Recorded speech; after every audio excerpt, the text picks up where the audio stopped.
اعوذ باللہ من الشیطان الرجیم بسم اللہ الرحمن الرحیم۔ صحیح مسلمان کیسے بنے؟ اللہ تبارک تعالیٰ نے انسانوں کی ہدایت کے لیے 1,24,000 کم و بیش پیغمبروں کو دنیا میں بھیجا، جس کی آخری کڑی جناب محمد مصطفیٰ صلی اللہ علیہ وسلم تھے، اور آپ ہی کا دین قیامت تک کے لیے فائنل کر دیا گیا۔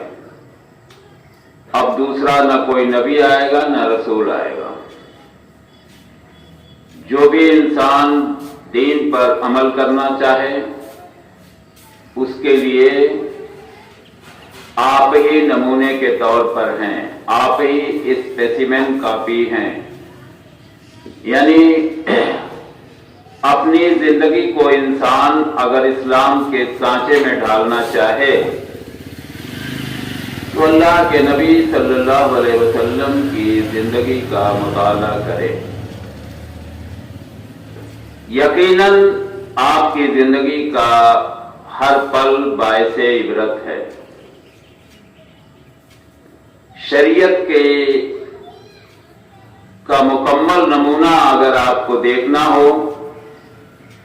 اسلام کی نقطہ نظر سے تو اللہ کے نبی صلی اللہ علیہ وسلم کی ذات مبارک کو دیکھیے۔ یوں تو بچپن سے ہی آپ کے اندر وہ تمام خوبیاں پائی جاتی تھیں جو عام انسانوں میں بہت کم ملتی ہیں، لیکن جب اللہ تبارک تعالیٰ نے نبوت سے سرفراز کر دیا اس کے بعد کا ایک ایک پل تو باعث عبرت ہے۔ آپ کسی بھی چھیتر کے لیے، کسی بھی فیلڈ کے لیے، کسی بھی محکمے کے لیے آئیڈیل بن سکتے ہیں، بشرطے کہ انسان کے اندر یہ جذبہ ہو کہ ہمارا مقصد انسان کی بھلائی ہے، انسانیت کا فروغ ہم دیں گے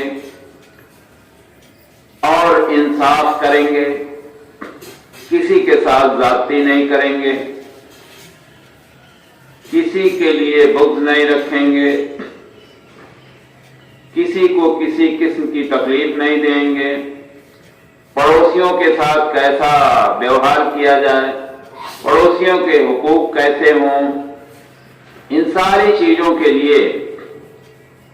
آپ کو ڈھنگ سے اللہ کے نبی صلی اللہ علیہ وسلم کی زندگی مبارک کا مطالعہ کرنا پڑے گا،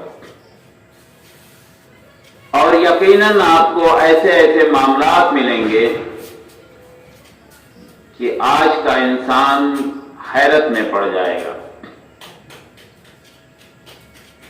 کہ کاش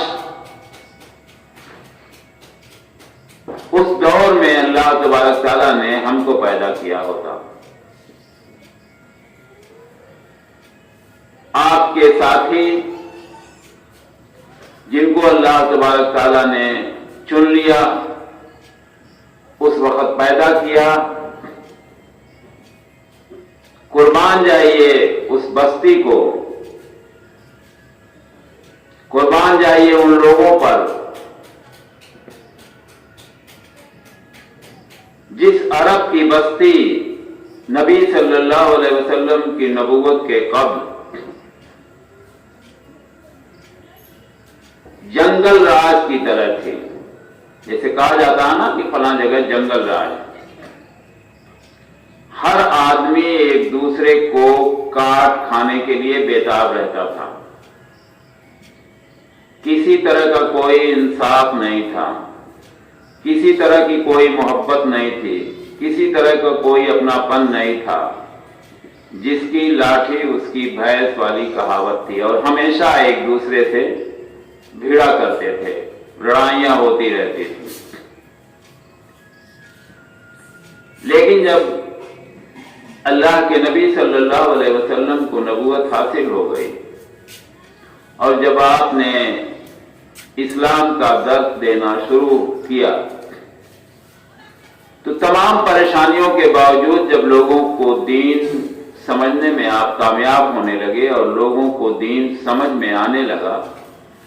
اور دل سے لوگ دین کو سمجھنے کی کوشش کرنے لگے تو اللہ تبارک تعالیٰ نے ان کے دلوں کو پلٹ دیا۔ سارے کے سارے انسان ایک دوسرے سے نفرت اور بغض میں مبتلا تھے، لیکن ان سارے دلوں کو اللہ تبارک تعالیٰ نے محبت میں تبدیل کر دیا۔ آپ کو اس مختصر سے وقت میں ڈیٹیل نہیں بتایا جا سکتا، لیکن آپ چند الفاظ میں، ایک صحابی تھے جو ایمان لانے کے پہلے کیا تھے اور ایمان لانے کے بعد کیا ہو گئے، انہوں نے خود اپنے الفاظوں میں بیان کیا ہے کہ اللہ کے نبی صلی اللہ علیہ وسلم اسلام میں داخل ہونے کے پہلے میری نگاہ میں مدینہ شریف سے خراب کوئی جگہ نہیں تھی،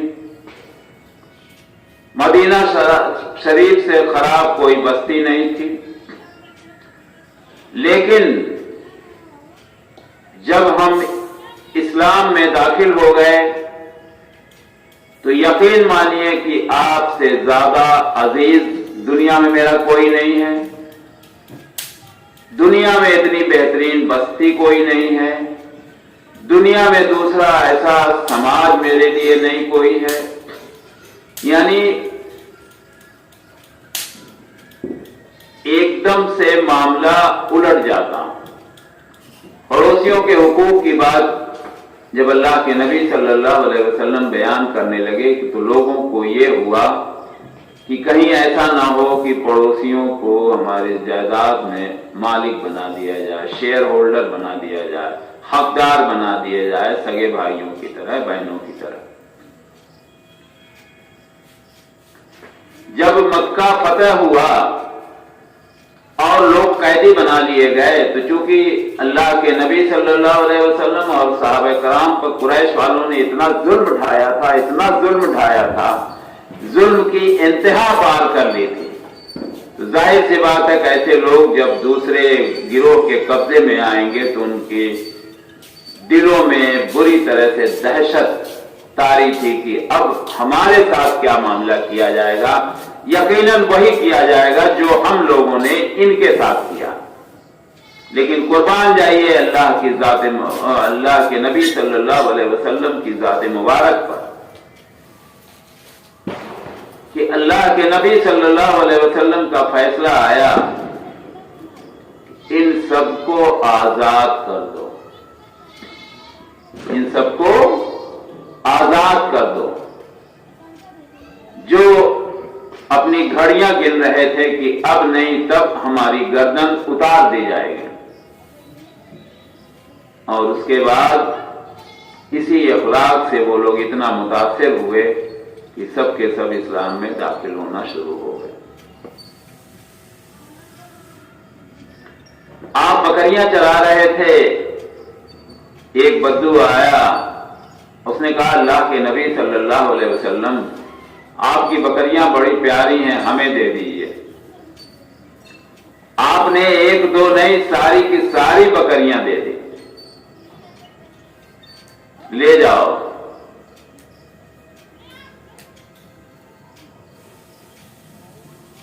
دس جو خاص مہمان تھے مدینہ شریف میں، جن کو جنت کی بشارت اللہ تبارک تعالیٰ نے ان کی زندگی میں دے دی، وہ اکثر اللہ کے نبی صلی اللہ علیہ وسلم کے مہمان ہوا کرتے تھے۔